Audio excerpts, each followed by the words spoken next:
பழத்தோட்ட ஊழியங்கள், கர்த்தர் அருளின ஊழியங்கள். திராட்சை பழத்தோட்ட ஊழியங்கள், கர்த்தர் அருளின ஊழியங்கள். அவரில் நிலைத்திருந்து கனி கொடுப்போம், கர்த்தர் வாய்க்க செய்வார். அவரில் நிலைத்திருந்து கனி கொடுப்போம், கர்த்தர் வாய்க்க செய்வார். துதி உமக்கே, துதி உமக்கே, துதி உமக்கே என்றுமே என்றும். துதி உமக்கே, துதி உமக்கே, துதி உமக்கே என்றுமே என்றும். துதி உமக்கே என்றுமே என்றும். துதி உமக்கே என்றுமே. சிறியவனை பொழுதிலிருந்தும் எளியவனை குப்பையிலிருந்தும் எடுத்து உயர்த்தி ராஜாக்களோடும் பிரபுக்களோடும் பந்திருக்க செய்கிற அருமை ஆண்டவர் இயேசு கிறிஸ்துவின் எளிதான நாமத்தினாலே இந்த சத்தத்தை கேட்கின்ற அனைத்து தேவனுடைய பிள்ளைகளுக்கும் என்னுடைய அன்பான வாழ்த்துதல்கள். நீங்கள் கோடா கோடியாய் பெருகுவீர்களாக, உங்களுடைய பிள்ளைகள் கோடா கோடியாய் பெருகுவார்களாக என்று வாழ்த்துகின்றேன், ஆசீர்வதிக்கின்றேன். இந்த பூமியிலே ஆண்டவர் நம்மை எப்பொழுதும் தப்புவித்து நம்மை நடத்துகின்றவராக அவர் இருக்கின்றார். இந்த பூமி எங்கும் ஆண்டவருடைய கண்கள் உலாவிக்கொண்டே இருக்கிறது என்று சொல்லி ஒரு வசனம் சொல்லுகிறது. இதற்காக ஆண்டவர் பூமி எங்கும் உலாவிக்கொண்டே இருக்கிறார். அவருடைய கண்கள் ஏன் உலாவிக்கொண்டே இருக்கிறது என்றால், எங்கே என்னுடைய பிள்ளைகள் இருக்கிறார்கள், அவர்களுக்கு என்ன ஆபத்து வருகிறது, ஆபத்து வந்தால் நான் அவர்களை தப்புவிக்க வேண்டுமே, அவர்களை எப்படியாவது பாதுகாக்க வேண்டுமே என்று அவர் ஒரு தாய் போல நம்மையே சுற்றி சுற்றி வருகிற தெய்வமாக இருக்கின்றார். பிரியத்துக்குரியவர்களை, எந்த மனுஷனுக்கு எந்த ஆபத்து எப்பொழுது வரும் என்று யாருக்கும் தெரியாது. ஆனால் ஆண்டவர் தான் நம்மை பாதுகாக்கின்றவராக இருக்கின்றார். என்றைக்கு அவருடைய பிள்ளையாக நீங்கள் மாறிவிட்டீர்களோ அந்த நாளிலிருந்து அவர் உங்களை அதிசயமாக பாதுகாத்து வருகிறார். சென்ற வாரம் சென்னையில் மீட்டிங் நமக்கு அதிக ஆசீர்வாதமாக இருந்தது. சனிக்கிழமை அதற்காக இரவு பிரயாணப்பட வேண்டிய ஒரு அவசியம். ஏனென்றால் வெள்ளிக்கிழமை இரவு முழுவதும் பிரயாணப்பட்டு பஸ்ஸில் பிரயாணப்பட்டு அதுக்கு பிறகு சனிக்கிழமை காலையிலே வந்து குளித்து விட்டு உடனடியாக 2 மீட்டிங்க்கு கிளம்பி போக வேண்டும். இது ரொம்ப காலமாக நடக்கிற ஒரு காரியம். இப்படியாக கடந்த வெள்ளிக்கிழமை என்று இரவு பிரயாணப்படுகிற பொழுது நான் ஜெபித்து கொண்டே வந்தேன். ஆண்டவரே, வாகனத்தை பாதுகாத்துக் கொள்ளும். தூங்குகின்ற பொழுது என்ன நடக்கிறது என்றே தெரியாது. ஆண்டவரை நீங்கள் தான் பாதுகாக்கணும், நீங்கள் தான் பாதுகாவல், ரொம்ப தூரம் போகிறோம், பயங்கரமான ஒரு உலகம் என்று வெகு நேரம் அடியார் ஜெபித்து கொண்டே வந்து அதுக்கு பிறகு பத்திரமாக அவனுடைய கிருபையினாலே சென்னையில் சார்ந்து நான் தங்கியிருந்த அந்த ரூமில் டிவி இருந்தபடியினாலே அதை ஆன் செய்தேன். அப்பொழுது அதில் ஒரு நியூஸ் போட்டுகிட்டே இருந்தாங்க. நாகர்கோவிலிருந்து சென்னைக்கு வந்து கொண்டிருந்த ஆம்னி பஸ் கவிழ்ந்து, தலைகுப்புற கவிழ்ந்து அதிலிருந்து அனைவரும் படுகாயம் அடைந்தார்கள் என்று சொல்லி போட்டுக்கிட்டே இருந்தாங்க. வழக்கமாக வருகிற அந்த பஸ்ஸு தான் அது. நான் இந்த வாரம் இன்னொரு பஸ்ஸில் போனதுனால அந்த பஸ் கவிழ்ந்து அதில் இருந்த 15 பேருக்கும் அதிகமானவர்கள் அதிகமாய் காயமுற்றார்களாம்.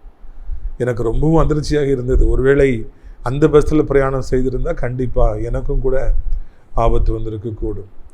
ஆனாலும் கூட தன்னுடைய பிள்ளை அங்கே வருகிறார் என்று சொல்லி ஆண்டாருந்து வேறு பஸ்ஸுக்கு கொண்டு வந்து அது ஆபத்து வராதபடி கர்த்தர் பாதுகாத்தார். இதற்காக இதை சொல்லுகிறேன் என்றால், இதை போல எத்தனையோ முறை எத்தனையோ ஆபத்துகள் நமக்கு வருகிற பொழுதெல்லாம், நம்முடைய பிள்ளைகளுக்கு வருகிற பொழுதெல்லாம் கர்த்தர் நம்மை விலக்கி நம்மை பாதுகாக்கின்றவராக இருக்கின்றார். நம்மை குறித்து நாம் கவலைப்படுவதை விட நம்முடைய ஆண்டவர் நம்மை குறித்து அதிகமாக கவலைப்படுகிறார். இன்றைக்கு கூட ஏதோ ஒரு ஆபத்தை நினைத்து நீங்கள் கலங்கி கொண்டிருக்கலாம். அது பொல்லாத மனிதர்களின் நிமித்தமாக இருக்கலாம், இல்லாவிட்டால் வியாதி நிமித்தமாக இருக்கலாம், கடன் பாரங்களின் நிமித்தமாக இருக்கலாம். என்ன செய்வேன் என்று சொல்லி தெரியாதபடிக்கு நீங்கள் திகைத்து கொண்டிருக்கலாம். ஒன்றை குறித்து நீங்கள் கலங்க வேண்டிய அவசியமே இல்லை. ஏனென்றால் ஆண்டவர் உங்களை பாதுகாப்பார். பொல்லாதவருடைய கையிலே ஆண்டு உங்களை ஒப்பு கொடுக்க மாட்டார். பொல்லாத ஆவிகளின் கைகளிலே, விபத்துகளின் கைகளிலே, நாச மோசங்களின் கைகளிலே ஆண்டவர் உங்களை ஒப்பு கொடுக்க மாட்டார்.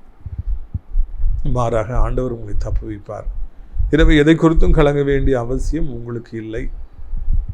அவர் இருக்கிறார், ஆண்டவர் இருக்கிறார், அவர் பார்த்து கொள்வார், யெகோவா ஈரே பார்த்து கொள்வார் என்கிற நம்பிக்கையிலே நீங்கள் சமாதானமாக வாழ கற்றுக்கொள்ளுங்கள். சென்னையில் அந்த வெயிலையும் பொருட்படுத்தாதபடி அநேக ஜனங்கள் திரண்டு வந்திருந்தார்கள். கர்த்தருக்கு ஸ்தோத்திரம். நல்ல ஒரு செய்தி, நல்ல அடையாளங்கள், அற்புதங்களை ஆண்டவர் செய்தார். அநேகர் விடுதலை பெற்றார்கள். அதை ஒழுங்கு செய்தவர்கள் மிக சிறப்பாக ஒழுங்கு செய்திருந்தார்கள். அனைவருக்கும் நான் நன்றிகளை தெரிவித்துக் கொள்கிறேன். இந்த வாரம் 2வது வாரெல்லாம் முடிஞ்சு இப்போ நமக்கு முதல் வாரமாக இருக்கிறது. புதிய மாதத்திற்குள்ளாக நாம் பிரவேசிக்க இருக்கிறோம்.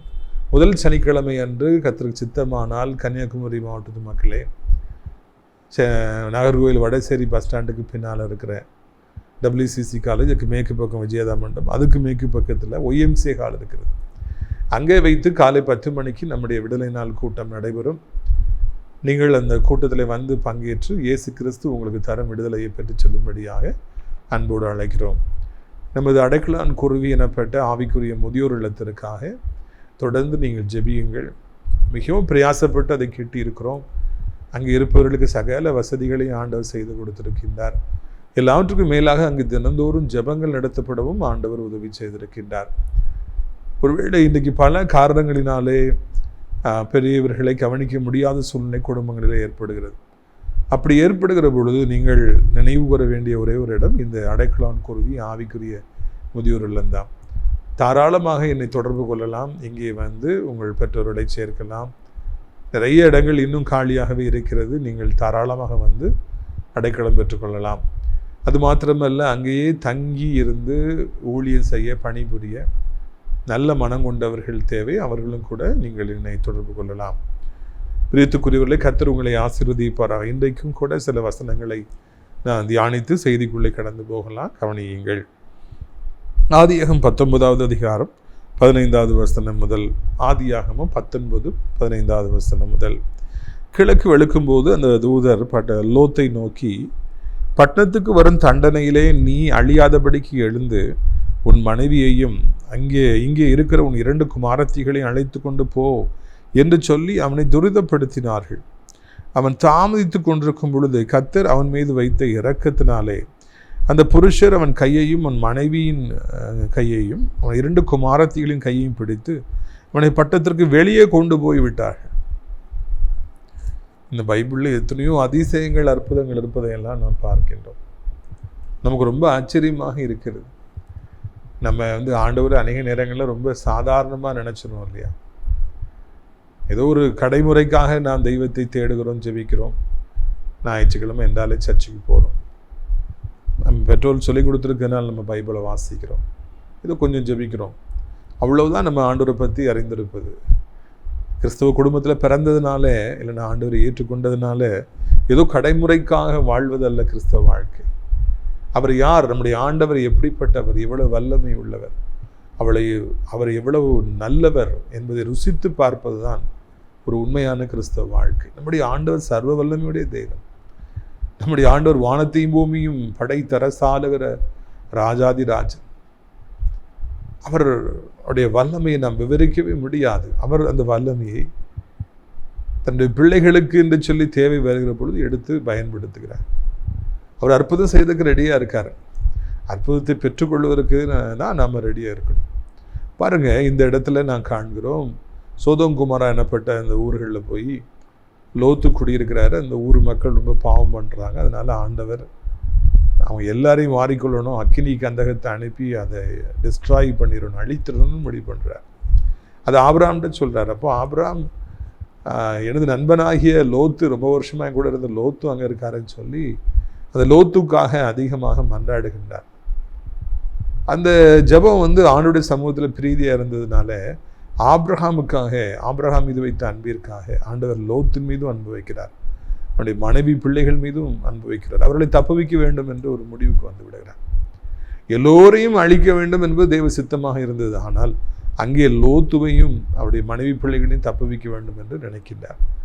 இது பூமியே அழிக்க வேண்டும், மக்களையே அழிக்கணும், அவ்வளோ பாவம் பண்ணிட்டாங்கன்னு சொல்லி ஆண்டவர் நினைத்த பொழுது, என் தாசனாகிய நோவாவையும் அவனுடைய மனைவி பிள்ளைகளையும் நான் பாதுகாப்பேன் சொல்லி ஒரு பேழைக்குள்ளே கூட்டு போய் பாதுகாத்தார். இங்கே சோதோம் குமாராவை அழிப்பேன்னு முடிவு பண்ணுறார். ஆனால் ஆபிரகாமுக்காக, அவன் மீது வைத்த அன்பிற்காக அவன் என்கிட்ட கேட்டுட்டான். அதனால் நான் அங்கே லோத்துவையும் என்னுடைய மனைவி பிள்ளைகளையும் பாதுகாப்பேன்னு சொல்லி முடிவு வராரு. தூதர்கள் மூலமாக போய் எச்சரித்து நீங்கள் சீக்கிரமாக போங்கன்னு சொல்லி அவங்கள்ட்ட சொல்லிகிட்டு இருந்தார் என்று நான் இதுக்கு முந்தைய வசனங்களிலே வாசிக்கிறோம்.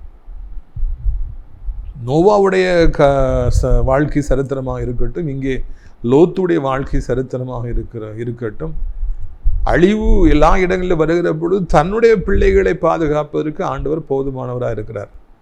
நோவுடைய காலத்தில் பேலையை உண்டு பண்ண சொல்லி அதுக்காக பல வருடங்கள் உழைக்க வச்சு நிறைய அட்வைஸ்லாம் பண்ணி கடைசியில் ஆண்டவர் அறிவு வந்த பொழுது அந்த பேழைக்குள்ளாக நோவாவையும் குடும்பத்தையும் வைத்து அடைத்து வைத்து பாதுகாத்தார். ஆனால் இங்கே அப்படிலாம் பேழையெல்லாம் உண்டு பண்ண முடியாது. ஒரே நைட்டில் சடிதியில் அழிவு வருது. அப்போ தூதர்களை அனுப்பி அவங்கள வெளியே போக சொல்கிறதுக்காக ஆண்டவர் அங்கே காரியங்களை செய்தார். அவருக்கு தகுந்த எச்சரிப்பை எல்லாம் கொடுத்தார் என்று நான் காண்கின்றோம். சடுதியிலே அழிவு வந்தாலும் இல்லாவிட்டால் பல மாதங்களாய் திட்டமிடப்பட்டு வருடங்களாய் திட்டமிடப்பட்டு அழிவு வந்தாலும் எதுவாக இருந்தாலும் கர்த்தர் பாதுகாப்பார். திடீர்னு வர விபத்தாக இருந்தாலும் அவர் பாதுகாப்பார். கேன்சர் போன்ற வியாதிகள் எல்லாம் first stage, second stage, third stage, fourth stage, advance stage என்று சொல்லி வந்தாலும் ஆண்டவர் நம்மை பாதுகாக்கிறவராக இருக்கின்றார். ஆண்டவராலே கூடாத காரியங்கள் என்று எதுவுமே இருக்க முடியாது. நாம் அநேக நேரங்களிலே நம்முடைய ஆண்டவர் எவ்வளவு பெரியவர் என்பதை நாம் மறந்து விடுகின்ற பொழுதுதான் நமக்கு அழிவுகள் வருகிறது. நாம் பயந்து போகின்றோம், நாம் கலங்கி போகின்றோம், திகைத்து போகின்றோம், சோர்ந்து போகின்றோம். கர்த்தர் எவ்வளவு பெரியவர் என்று நாம் நினைவு கூறுவோம் என்றால் எதை குறித்தும் நாம் பயப்பட மாட்டோம், எதை குறித்தும் நாம் கலங்க மாட்டோம். ஒரு சாதாரண மனிதனாகிய ஆபிரகாம் ஆண்டவருக்கு சிநேகிதன் என்று அழைக்கப்பட்டார். அவருடைய ஜெபத்திற்கு அவ்வளவு வல்லமை இருந்தது. அதனால ஆண்டவர் லோத்துவை அவருடைய மனைவி பிள்ளைகளை அடிக்காதபடி பாதுகாக்கணும் ஒரு முடிவுக்கு வந்தார். நீ இருக்கிற வரைக்கும் இந்த சோதமும் குமாரனை அழிக்க முடியாதுப்பான்னு ஆபிரகாம் சொல்லிட்டான்னு சொல்லி அவர் சொல்கிறார். எவ்வளவு வெயிட்டேஜ் இந்த ஆபிரகாம் எனப்பட்ட மனுஷனுக்கு இருந்து யோசித்து பார்த்தோன்னா கடவுளுடைய அன்பை நாம் புரிந்து கொள்ள முடியவில்லை. ஒரு சாதாரண மனிதன் கேட்டுட்டாங்கிறதுனால லோத்துவின் மனைவி பிள்ளைகளையும் பாதுகாத்தார். நீங்கள் உங்கள் பிள்ளைகளுக்காக கருத்தாக ஜெபிப்பீங்கன்னா அவங்க எந்த ஊரில் எந்த நாட்டில் இருந்தாலும் அவங்களுக்கு ஆபத்து வர ஆண்டவர் விடவே மாட்டார். உங்களுடைய பிஸ்னஸ்க்கு ஆபத்து வர விடவே மாட்டார். உங்களுடைய ஊழியங்களில் இருப்பவர்களுக்கும் அழிவு வர விடவே மாட்டார். ஏன்னா நீங்கள் வேண்டிக்கிட்டீங்க, ஆண்டவரை கேட்டுக்கிட்டீங்க. அதனால ஆண்டவர் ஆபத்து வராதபடி பாதுகாக்கிற நல்ல தெய்வமாக இருக்கின்றார். இதைத்தான் நீங்கள் உணர்ந்து கொள்ள வேண்டும் என்று சொல்லி உங்களை அன்போடு கூட அழைக்கிறேன். உங்கள் ஜெபத்திற்கு அதிக வல்லமை உண்டு. நீங்கள் ஆண்டவரை கேட்டுக்கொண்டால் அவராலே அதை செய்யாமல் இருக்க முடியாது. ஆபிரகாம் சொல்லிட்டான், அதனால உன்னை நான் காப்பாற்றி தான் ஆகணும். லோத்து நீதிமான், அதில் சந்தேகம் இல்லை. ஆனால் அதுக்காக அங்கே அவர் காப்பாற்றப்படவில்லை. ஆபிரகாமுக்காக தான் காப்பாற்றப்படுகிறார். அந்த அளவுக்கு ஆபிரகாமுக்கு ஆண்டவர் அவ்வளோ வெயிட்டேஜ் கொடுத்தாரு. நிறைய நேரங்களில் நம்ம ஜெபிக்காமல் விட்டுரும், நான் ஜோமனி என்ன நடக்க போகுது. இல்லை, உங்கள் ஜெபத்திற்கு அதிக வல்லமை உண்டு. நீங்கள் யாரோ ஒருவருக்காக ஜெபிப்பீர்கள் என்றால் அந்த நபருக்கு ஆபத்து வர ஆண்டவர் விடமாட்டார். என் மகன் ஜெபிச்சுட்டான், என் மகா சொல்லிட்டான்னு சொல்லி அந்த ஜெபத்தை கனம் பண்ணுகிறவராக இருக்கின்றார். ஆண்டவர் ஜெபத்தை கனம் பண்ணுகிற தெய்வம், ஜெபத்தை கவனிக்கிற தெய்வம், ஜெபத்திற்கு பதில் கொடுக்கிற தெய்வம். தன்னுடைய பிள்ளைகள் ஜெபிக்கிற பொழுது ஜெபத்தை மீறி அவராலே ஒன்றும் செய்ய முடியாது என்பதில் நாம் ஒரு உறுதியான நிலைப்பாடு உடையவர்களாக இருக்கணும். உங்கள் ஜெபம் ஒன்று, நீ ஒரு காரியத்தை பண்ணிட்டீங்கன்னா அதை மீறி அதை ஆண்டவரால் எதுவுமே செய்ய முடியாது. இந்த இடம் எனக்கு வேணும், இந்த இடத்துல நான் வீடு கட்டணும், நீங்கள் ஜெபிச்சிட்டிங்கன்னா வேற யாரும் அங்கே வர முடியாது. என் பிள்ளைகளுக்கு ஆபத்து வரக்கூடாது, இங்கே வர்ற மாதிரி தெரியுது, நீங்கள் விளக்கணும் அப்படின்னு ஆண்டவர் விளக்கிடுவார். அவங்க வேறு எந்த பொல்லாத மனுஷனாலும் வர முடியாது. உங்களுக்கு யாராவது ஒரு வேதனை கொடுத்துட்ருக்காங்க, நீ கத்திர சொல்லிட்டீங்க, இந்த மனுஷன் இங்கே வரக்கூடாது, எனக்கு இப்படி வார்த்தையை பேசக்கூடாது, கவலையாக இருக்குன்னு சொல்லிட்டீங்கன்னா அவன் வர விட மாட்டார் ஆண்டவர். நீங்கள் ஒரு காரியத்துக்காக அதிக பாரத்தோடு ஜெபிச்சு இப்படிதான் நடக்கணும்ப்பா அப்படின்னு நீங்கள் சொல்லிட்டீங்கன்னா அதை தாண்ட மாட்டார் ஆண்டவர். அதை அப்படி நடக்கும்படியாக செய்வார். நீங்கள் சொல்லிட்டீங்கிறதுக்காக அதை அப்படியே ஆண்டவர் செய்வார். ஆண்டவர் அந்த விலக்கு உங்க மேல அன்பு வச்சிருக்கார். That much God loves you. You know that. அது உங்களுக்கு தெரியுமா? உங்கள் ஜெபத்திற்கு எவ்வளவு வல்லமை இருக்கிறது உங்களுக்கு தெரியுமா? பிரித்துக்குடியில் ஒரு சமயம், நான் சொல்ல ரொம்ப வருஷத்துக்கு முன்னால, ஊழியத்தில் இருக்கிறவருடைய மகன் ஓடி வராரு வீட்டுக்கு காலையில் 7 மணிக்கு. என்னன்னு கேட்டால் அவங்க அப்பா நம்ம ஊழியத்தில் இருக்கிறவருடைய அம்மா டமால் வீட்டில் வழுக்கி விழுந்து மண்டையில் அடிபட்டு ஹாஸ்பிட்டலில் அட்மிட் பண்ணியிருக்காங்க, ரொம்ப ஆபத்து, உடனே இங்கே ஜெபிக்க வரணும் அப்படின்னு சொல்லி எனக்கு சொல்லப்படுது. நீ போமா, நான் வாரேன் அப்படின்னு சொல்லிட்டு நான் ஜெபிக்கு மேலே போனேன். அது உயிருக்கு ஆபத்து என்பது எனக்கு தெரிகிறது. திடீர்னு விழுந்து மண்டல பின்னால் அடிபட்டுருச்சு. போராடி ஜெபித்தேன். ஆண்டவரை எப்படியாவது நீ பாதுகாக்க வேண்டும். சின்ன பிள்ளைகள் அல்லவா, அவர் ஊழியத்தில் இருக்கிறார், அவர் சோர்ந்து போயிடக்கூடாது, ஒரு நெருக்கதியான நிலைமை அந்த குடும்பத்துக்கு ஏற்பட்டுறக்கூடாதப்பா என்று நான் போராடி ஜெபித்தேன். என்னவாயிட்டு தெரியுமா, அந்த சகோதரி சுகம் பெற்றார்கள், இன்னைக்கு நல்லா இருக்கிறாங்க. அது அவங்க நினைக்கிறாங்களோ இல்லையா, நான் அதை தவறாது நினைப்பேன். என்றைக்கோ மரித்து போய்த்திருக்க வேண்டிய ஒரு மகளை அப்படியே ஜெபித்தபடி உயிர் பேரக்கூடாது, சாத்தான் தூக்கிட்டு பேரக்கூடாது, நீங்கள் காப்பாற்றணுப்பான்னு சொல்லி வேண்டிக் கொண்டதுனால ஆண்டவர் பாதுகாத்தார். அந்த ஜெபத்தை ஆண்டவர் கேட்டதுனால அந்த உயிரை எடுக்க விடலை. சாத்தான் வந்திருப்பான், உயிரை கொண்டு போயிடுன்னு வந்திருப்பான். இல்லை, நீ திரும்பி போப்பா, என் மகன் கிறிஸ்டபராஜ் அங்கே ஜெபம் பண்ணிட்டானே, எப்படி நான் உன்னை அனுமதிக்க முடியும், நீ பேர் வேண்டாம் வேண்டாம் அப்படின்னு சொல்லி கர்த்தர் அப்படி அனுப்பிவிட்டார். தேவனுடைய அனுமதி பெறாதபடி எந்த ஒரு உயிரும் போக முடியாது. ஆண்டவர் இதை எடுக்கக்கூடாதுன்னு சொல்லிட்டாருன்னா சாத்தானால, மரண தூதனால அந்த உயிரை எடுக்க முடியாது. என்னுடைய வாழ்க்கையின் அனுபவத்தில் பலமுறை நான் கண்டிருக்கின்றேன். பிரியத்துக்குரியவர்களே, இந்த இடத்துல அங்கே ஒரு பெரிய பயங்கரமான ஒரு நேரம், கொஞ்ச நேரத்தில் சோதோம் அழிக்கப்பட போகிறது. லட்சக்கணக்கான மக்கள் வாரி கொள்ளப்பட போறாங்க. தூதர்கள் கோபத்தோடு வந்திருக்கிறாங்க. லோத்து பார்த்து, நீ கிளம்பு, சீக்கிரமா கிளம்பு, சூரியன் உதிக்கிறதுக்குள்ள அழிச்சிடணும், அதுக்குள்ள இந்த அழிவு வந்துடும், நீ வேகமா அதுக்குள்ள தப்பி பேருன்னு சொல்றாங்க. ஆனா அவங்க தாமதிச்சுட்டு இருந்தாங்களா. ஒரு பக்கம் ஆண்டவருக்கு ஆபிரகாம் சொல்லிட்டாரேன்னு சொல்லி வேக வேகமாக அவங்களுக்கு தப்பி வைக்க நினைக்கிறேன். நான் மனிதர்களோ சோம்பல் ஆனவர்களாக, இந்த ஊரை விட்டு போகணுமா, இவ்வளோ செழிப்பான வீட்டை விட்டு போகணுமா, நகையெல்லாம் இவ்வளோ வச்சுருக்குமே, நம்ம மருமக்க மாதிரிலாம் எங்கே தானே இருக்காங்க, போகணும். அவர்களுக்கு விருப்பம் இல்லை, அதனால தாமதிக்கிறாங்க. லோத்து குடும்பத்தை பார்த்து எனக்கு சிரிப்பாக வருகிறது. யாருக்கும் கிடைக்காத ஒரு மாபெரும் பாக்கியம் கிடைத்திருக்கிறது. கர்த்தர் கிருபையாய் இறங்கி ஆபிரகாம் நிமித்தமா தப்பு வைக்கணும் போராடுறாரு. அவங்களும் போகணுமா வாரோம். அவங்களுக்கு போகிறதுக்கு விருப்பமே இல்லை. அவங்களுக்கு அழிவை நினச்சி பயமே இல்லை. அவங்களுக்கு இந்த இடத்துல இருக்கணும், தொடர்ந்து இருப்போம், செழிப்பாக இருக்குது, வீடெல்லாம் அங்கே தான், சொத்தெல்லாம் இருக்குது, எப்படி நம்ம விட்டு போக முடியும், அவங்களுக்கு விருப்பமே இல்லை, தாமதிக்கிறாங்களாம். சில நேரங்களிலே மனிதர்களுக்கு கிருபை பாராட்டப்படுகிறது, தகுதி இல்லாதவர்களுக்கு அதிகமான கிருபை பாராட்டப்படுகிறது. அதை உணர்வே இல்லாதபடிக்கு அள்ளல் தட்டுறாங்க, அலட்சியப்படுத்துறாங்க. தேவன் கிருபையாய் இறங்குறார். ஆனா அவங்களோ அதை புரிஞ்சு கொள்ளாதவர்களாக, அந்த கிருபையை அலட்சியப்படுத்துகிறவர்களாக, அவங்க வேறு காரியங்கள்ல மனம் வைக்கிறவர்களாக,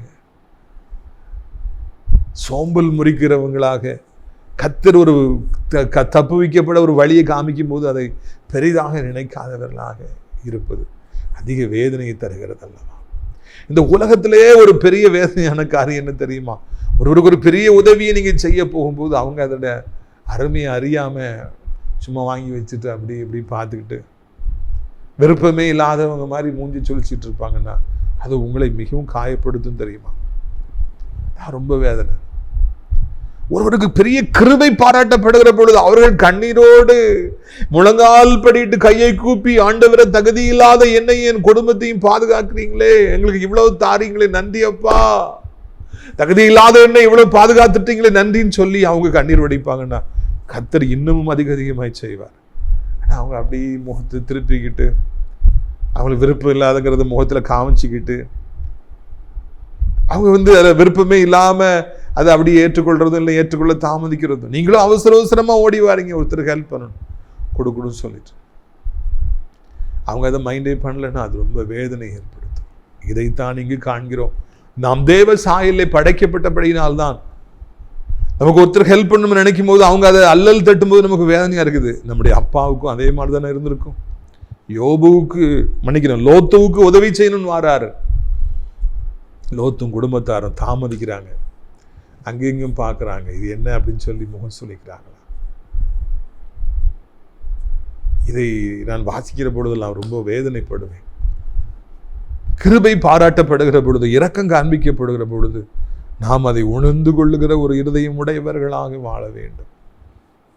அப்பா, எத்தனையோ பேருக்கு வேலை இல்லாமல் இருக்குது, எனக்கு வேலை கொடுத்துருக்கிறீங்க, கவர்மெண்ட் ஜாப் கொடுத்துருக்கிறீங்க, இவ்வளோ சம்பளம் கொடுத்துருக்கிறீங்க, எத்தனை பேர் வீடு இல்லாமல் தவிக்கிற பொழுது, வாடகை வீட்டில் தவிக்கிற பொழுது நல்ல வீடை கொடுத்துருக்குறீங்க.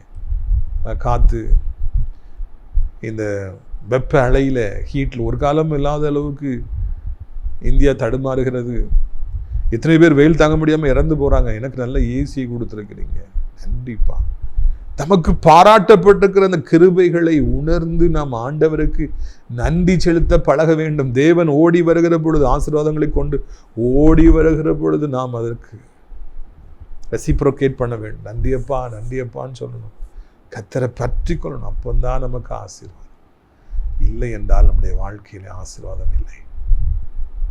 இல்லை என்றால் நம்முடைய வாழ்க்கை வெறுமையானது. கர்த்தரை நாம் துக்கப்படுத்தி விடுவோம். ஆண்டவர் தான் சொல்லி நினைக்காதீங்க. மனுஷர்களும் உங்களுக்கு உதவி செய்ய ஓடி வரும் பொழுது அதை ஒரு நன்றி உள்ள இருதயத்தோடு, கண்ணீரோடு அதை பெற்றுக்கொள்ள பழகுங்க. அப்போதான் அவங்களுக்கும் அது சந்தோஷமா இருக்கும். பரலோகத்திலேயும் ஒரு சந்தோஷம் ஏற்படும்.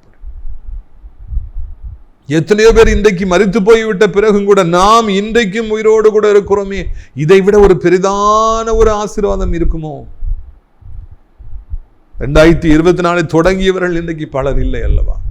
நான் சொன்னேன், போன வாரம் தான் என் தகப்பனுடைய மூத்த சகோதரன், அப்பாவுக்கு அடுத்தாப்புல இருந்த தம்பி, அவங்க 80 வயசுல மறுமைக்குள்ள பிரவேசிச்சுட்டாங்க. இந்த வாரம் இல்லை, சென்ற வாரம் இருந்தார்கள், இந்த வாரம் இல்லை. நமக்கும் ஆண்டவர் ஜீவனை கொடுத்திருக்கிறாரே, ஆண்டவருக்கு நன்றி செலுத்த வேண்டாம். இங்கே நாம் காண்கிறோம், இவர்கள் தாமதிச்சுட்டு இருக்கிறாங்க. சூரியன் உதிக்க போகுது, அழிவு வர வேண்டிய நேரம் வந்துருச்சு. இவங்க வெளியே போற மாதிரி தெரியல. உடனே தேவன் அவர்கள் மீது வைத்த அன்பின் நிமித்தமாக அந்த வார்த்தை என்னை மிகவும் அதிகமாக தொட்டது. கர்த்தர் அவர்கள் மீது வைத்த அன்பின் நிமித்தமாக இவங்க போக மாட்டாங்க, இப்போ இங்கே தான் இருக்க போகிறாங்க, இருந்தால் அழிஞ்சு போயிடுவாங்க. ஆபிரகாம் பதில் சொல்ல முடியாது. அந்த ஒரு காரணத்திற்காக அவருடைய கைகளை பிடித்த தூதர்கள், லோத்துடைய கையை, அவருடைய மனைவியுடைய கையை ஒரு தூதர் பிடிச்சிருப்பார். 2 பிள்ளைங்க, பொட்ட பிள்ளைங்களுடைய கைகளை, வாலிபங்களுடைய கைகளை இன்னொரு தூதர் பிடிச்சிருப்பார். தூக்கி கொண்டு போய் ஊருக்கு வெளியே, ஆபத்திற்கு வெளியே கொண்டு போய் விட்டார்கள் என்று நான் காண்கின்றேன். நான் வாசிக்கிற பொழுதெல்லாம் கண்களில் எனக்கு கண்ணீர் வரும். தேவன் அவர்கள் மீது வைத்த அன்பின் நிமித்தமாக இவங்க கதைக்காக மாட்டாங்க, இவங்க இந்த ஊரை விட்டு வெளியே வர மாட்டாங்க, இங்க இருந்து அழிஞ்சு போயிடுவாங்க. அதனால நம்மளை தூக்கி கொண்டு அவர்களை கொண்டு வெளியே கொண்டு போய்விடும், ஆபத்திலிருந்து வெளியே தூரமாய் கொண்டு போய் விடுவோம் என்று சொல்லிவிட்டார்கள். நம்முடைய ஆண்டவருடைய அன்பை விளங்கி கொள்ளவே முடியல. கிருபை பாராட்டப்படுது, அதை அவங்க ஏற்றுக்கொள்றதுக்கு மனம் இல்லை. அப்படியாடா, நான் உங்களை தப்பு வைக்கும்னு நினைக்கிறேன், சொல்கிறேன், போக மாட்டீங்களா, கடந்து சாகுங்க அப்படின்னு சொல்லி ஆண்டவர் சொல்லலை. அதெல்லாம் பரவாயில்லை, என்னுடைய கிருபை உங்கள் உணர்ந்துகளாட்டாலும் பரவாயில்லை, நான் உங்களை அன்பு செய்கிறேன். ஆபிரகாமுக்காக பிடிச்சு தூக்கி கொண்டு வெளியே கொண்டு விட்டாராம்.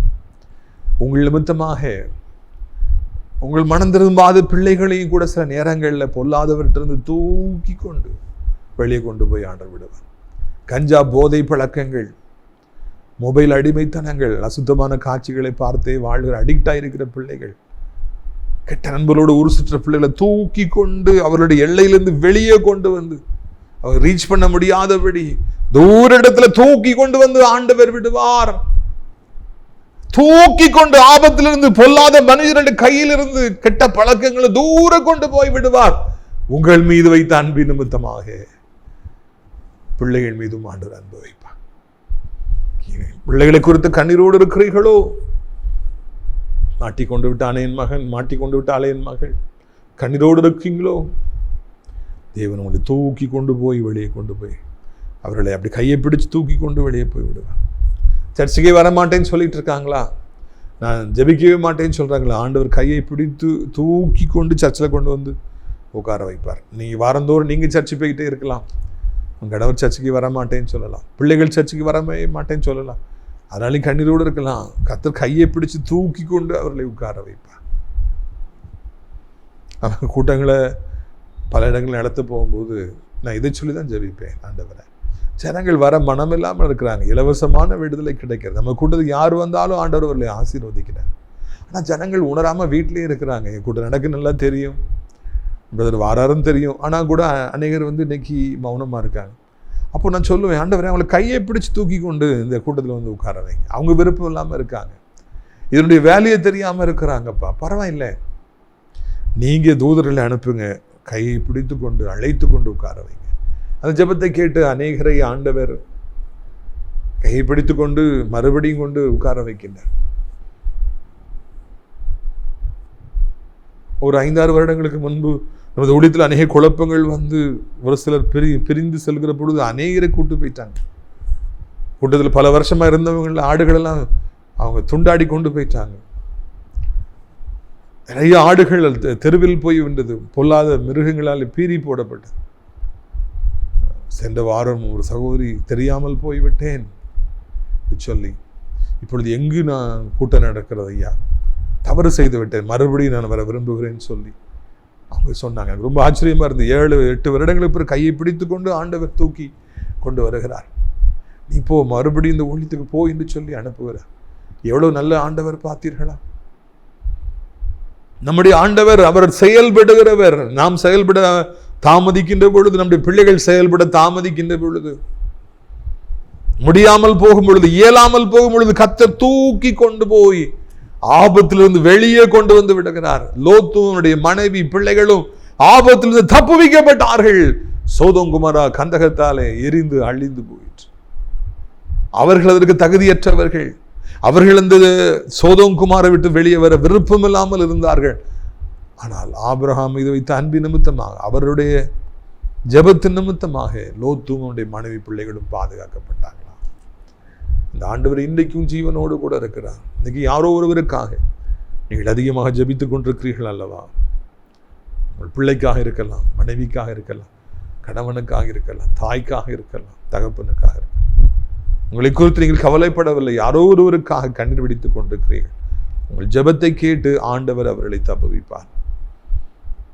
கைகளை பிடித்து ஆபத்திலிருந்து வெளியே கொண்டு வருவார். வியாதியின் பிடியிலிருந்து தப்புவித்து வெளியே, கேன்சர்லேருந்து வெளியே ஆண்டவர் அப்படியே கொண்டு வருவார். கிட்னிகள் அந்த பிரச்சனையிலிருந்து அப்படி தூக்கி வெளியே கொண்டு வருவார். ஹார்ட் ப்ராப்ளம் தூக்கி வெளியே கொண்டு வந்து தப்புவிப்பார். நீங்கள் பயப்பட வேண்டும், கலங்க வேண்டுங்கிற அவசியம் இல்லை. நான் உங்களுக்கு ஜெபிக்கட்டுமா? கண்களை மூடுவீர்களா? அப்பா பிதாவே, இந்த நாளிலும் கூட அருமையான ஒரு சத்தியத்தை ஆண்டவரை கேள்விப்பட நீங்கள் உதவி செய்தீங்க, அதற்காக நன்றி அப்பா. இப்பொழுது கூட ஆண்டவரே உடைய பாதத்தில் நாங்கள் விழுகிறோம், உங்களுக்கு நன்றி செலுத்துகிறோம். ஆண்டவரே, இந்த நாளிலும் கூட தகப்பனின் சத்தத்தை கேட்கிற பிள்ளைகள் ஒவ்வொருவருக்கும் நீங்கள் உதவி செய்வீராக. ஒவ்வொருவரையும் கர்த்தர் தாங்குவீராக, ஏந்துவீராக, சுமப்பீராக என்று சொல்லி நாங்கள் கெஞ்சுகிறோம் ஐயா. இறை மகனே, இந்த அருமையான நாளிலும் கூட ஆண்டவரே, யாரோ ஒருவருக்காக உடைய பிள்ளைகள் அதிகமாய் பாரத்தோடு ஜெபித்துக் கொண்டிருப்பதை அறிவீர். அவருடைய ஜெபம் பரலோகத்தை எட்டினபடியினால்தான் நான் இந்த சம்பவத்திலிருந்து கர்த்தருடைய வார்த்தையை பிரசங்கிக்கும்படியாக என்னை அழைத்தீங்க. தப்புவிக்க போதுமானவர், ஆபத்திலிருந்து தப்புவிக்க போதுமானவர், வியாதியின் கூறுகளிலிருந்து தப்புவிக்க போதுமானவர், பொல்லாத மனிதர்களுடைய ஆவிகளுடைய பொல்லாத ஆவிகளுடைய கைகளிலிருந்து எங்களை தப்புவிக்க போதுமானவர். அப்பா, தூதர்களை அனுப்பியும் உடைய பிள்ளைகளை தப்புவீங்க. யாரும் இல்லையே, எனக்கு விரோதமாக இப்படி எழும்புறாங்களே, கெட்ட வார்த்தை பேசுகிறாங்களே, அடிச்சிருவேன், வெட்டிடுவேன், குத்திடுவேன்னு சொல்கிறாங்களே, நான் என்ன செய்ய என்று தவிக்கிற பிள்ளைகள் ஒவ்வொருவருக்கும் கர்த்தர் உதவி செய்து அவர்களை வாழ வைக்கும்படிக்கு ஜெபிக்கிறோம் ஐயா. வியாதிப்பட்டிருப்பார்கள், அந்த வியாதியிலிருந்து அப்படி தூக்கி வெளியே கொண்டு வந்துடுங்க. அந்த வியாதி இல்லாதபடிக்கு செஞ்சிருங்க. சாத்தான் தொட முடியாதபடி, மரணம் தொட முடியாதபடி பாதுகாத்து கொள்ளுங்க. கிருபையினாலே தாங்கிக் கொள்ளுங்க, இரக்கத்தினாலே தாங்கிக் கொள்ளுங்கப்பா. வானத்தையும் பூமியும் படைத்த கர்த்தருக்கு இந்த பிள்ளைகளை ஆசீர்வதிப்பது எவ்வளவு லேசான காரியம் அப்பா. வியாதிகளே வேண்டாயா, புண்களே வேண்டாயா, வீக்கங்களே வேண்டாம், கட்டிகளே வேண்டாம் ஆண்டவரே. தோதன் தலை சுத்து கிறக்கங்கள் வேண்டாம், முதுகுல வலி, வயிற்றில் வலி, கால்களில் வலி, முழங்காலில் வலி, நடக்க முடியல, எந்திக்க முடியல, தூங்க முடியல, அந்த வலியை தாங்க முடியலன்னு சொல்கிற ஒவ்வொருவருக்கும் உதவி செய்யுங்க. எந்த இடத்துல கர்த்தாவே வலி இருக்கிறது, அந்த இடத்தை கர்த்தர் தொட்டு இப்பொழுதே சுகப்படுத்துவீராக. நம்முடைய பிள்ளைகளுக்கு நீர் உதவி செய்வீராக. இயேசுவின் ரத்தம் ஜெயம், இயேசுவின் ரத்தம் ஜெயம், இயேசுவின் ரத்தம் ஜெயம், இயேசுவின் ரத்தம் ஜெயம். இயேசுவின் ரத்தத்தினால எல்லா பாடுகளும், எல்லா சரீரத்தில் காணப்படுற உபாதைகளும் வேதனைகளும் மறையட்டும். மெலிந்து போனவர்கள் நல்ல பலத்தோடு புஷ்டியாக இருக்கட்டும். ரொம்ப குண்டா இருப்பவர்கள் மெலியிட்டு தேவையில்லாத ஊளை சதைகளெல்லாம் உடம்பு விட்டு அகன்று போகட்டும். நீர் உடம்புல போட்டக்கூட நீர் அப்படியே மறைந்து போகட்டும். ஆண்டவரே, மாதங்கள், முடக்குவாதங்கள், பக்கவாதங்கள் மறையட்டும். காக்காய் வலிப்பு வியாதிகள் மறையட்டும். மூளை வளர்ச்சி இல்லாத பிள்ளைகளுக்கு மூளை வளர்ச்சியை தாரும். கண் பார்வைகளை சரிப்படுத்தும். காது கேட்கலன்னா விலங்குகளை மாற்றும். எசப்பா, நடக்க முடியாத பிள்ளைகள் நடக்கட்டும். செயல்படாத அவயங்கள் செயல்படட்டும். விபத்தை சந்தித்து படுத்த படுக்கையாக இருக்கிற பிள்ளைகள் எழும்பட்டும் அப்பா. வீல் சேரில் இருக்கிறவர்கள் நடக்கட்டும் ஐயா. அற்புதங்களை செய்ய, அதிசயங்களை செய்யுங்கப்பா. நீங்கள் அப்படி செய்கிற தெய்வமாக இருக்கிறபடினாலே நன்றி. கடன் பாரங்களால் எத்தனை குடும்பங்கள் இன்றைக்கு எவ்வளவு கண்ணீர் மத்தியில் இருக்கிறாங்க. விலைவாசி ஏறிட்டே போகுது, நாளுக்கு நாள் செலவினங்கள் அதிகரிச்சுட்டே போகுது, வருமானங்களும் இல்லாமவே போயிட்டு இருக்குதப்பா. பிள்ளைங்க என்ன செய்வாங்க? கடனில் சிக்கியிருக்கிற பிள்ளைகளுடைய வாழ்க்கை எவ்வளவு சபிக்கப்பட்டதாக இருக்கிறது. வருமானமே இல்லாமல் எப்படி இந்த பூமியில வாழ முடியும்? கர்த்தாவே, கடன் பாரங்களை நீக்குங்க, வட்டியின் ஆவிகளை, தரித்திரத்தின் ஆவிகளை புறப்பட்டு போக முடியாது செய்யுங்க, புதிய வருமானத்துக்கான வாசல்களை உருவாக்கி தாருங்க. இப்போ இந்த நாளிலே ஒரு அற்புதம் நடக்கணும், அதிசயம் நடக்கணும். இந்த நாளில் வேதனைகள் மாறணும், கண்ணீர் துடைக்கப்படணும். கர்த்தருடைய நாமத்தினாலே ராஜா நிரந்தரமான வருமானத்துக்கான வழிகளை ஏற்படுத்தி தாருங்க. படித்து முடித்து வேலைக்காய் காத்திருக்கிற பிள்ளைகளுக்கு நல்ல வேலைகளை தாருங்க. வேலைகளை இழந்து போனவர்கள் புதிய வேலைகளை தாருங்க. ஆண்டவரே ஸ்தோத்திரம். வேலை ஸ்தலத்தில் பிரச்சனையோடு இருக்கிற பிள்ளைகளுக்கு நீங்கள் பாதுகாவலை தர வேண்டும் என்று சொல்லி கெஞ்சுக்கிறோம். ஆண்டவர் அப்படியே நடத்துவீர், தாங்குவீர், ஏந்துவீர், சுமப்பீர். நன்றி அப்பா. கிருபையாய் காத்துக்கொள்ளுங்க. இப்போ எங்கள் பிள்ளைகள் இந்த லீவ் நாட்களில் VBS போக, கிறிஸ்துவுக்குள்ளே வளர, கெட்டு போகாதபடி இருக்க உதவி செய்யுங்க. ஆண்டவர் நல்ல மதிப்பெண்கள் மார்க்ஸ் ஸ்கோர் பண்ண அவர்களுக்கு நீங்கள் உதவி செய்யுங்க. நீங்கள் அப்படியே செய்வீங்க. ஸ்தோத்திரம். ஆண்டவரே, வாலிப பிள்ளைகள் ஆண்டவரே மொபைல் ஃபோனுக்கும் பைக்குக்கும் அடிமை ஆகாதபடி அவர்களை பாதுகாத்து கொள்ளுங்க. ஆண்டவரே, போதை பழக்கங்கள் விடுவீங்க. தகப்பனே, வயதானவர்கள் கீழே விழுந்து விடாதபடி 2 கைகளால் ஏந்தி கொள்ளுங்க அப்பா, ஏந்தி கொள்ளுங்க. கிருபையினால தாங்கி கொள்ளுங்க. அப்படியே ஆண்டவரை ஸ்தோத்திரம் ஐயா. ஆண்டவர், உலகத்தில் இருக்கிற அத்தனை நாடுகளுக்காய் ஜெபிக்கிறோம், அமைதி சமாதானம் உண்டாகட்டும். அப்படியே ஆண்டவரே, எங்கள் பரம தகப்பனே, நாங்கள் ஜெபிக்கிறோம் ஐயா. எங்கள் தாய் திருநாடு இந்தியாவிற்காய், தமிழ்நாட்டுக்காய் ஜெபிக்கிறோம். அனைத்து மதத்தோரையும் மொழி பேசலையும் ஆசீர்வதிங்க. எலெக்ஷனை பொறுப்பெடுத்துக் கொள்ளுங்க. சித்தமானலை அழைத்து கொண்டு வாருங்க. அனைத்து ஊழியர்கள், அனைத்து விசுவாச பிள்ளைகள், ஆலயங்கள், திருச்சபைகளுக்கு ஜெபிக்கிறோம். நாசரேத் திராட்சைப்பழ தோட்ட ஊழியர்களை நேசிக்கிற, நாள்தோறும் நம் நிகழ்ச்சிகளை பார்க்கிற, அறிமுகப்படுத்துகிற, ஜபத்தினாலே காணிக்கையில் தாங்க நல்ல உள்ளங்களை ஆசீர்வதியும். அப்படியே அடைக்கலான் குருவி முதியோர் இல்லத்தில் சேர்வதற்காக அநேக முதியோரை அழைத்து கொண்டு வாரும். ஆண்டவரே, அங்கே தங்கு வேலை பண்ணி இப்படி நல்ல உள்ளம் படைத்தவரை அழைத்து கொண்டு வாரும். மகிமைப்படும். இயேசுவின் மூலம் ஜெபிக்கிறோம் நல்ல பிதாவே, ஆமென்.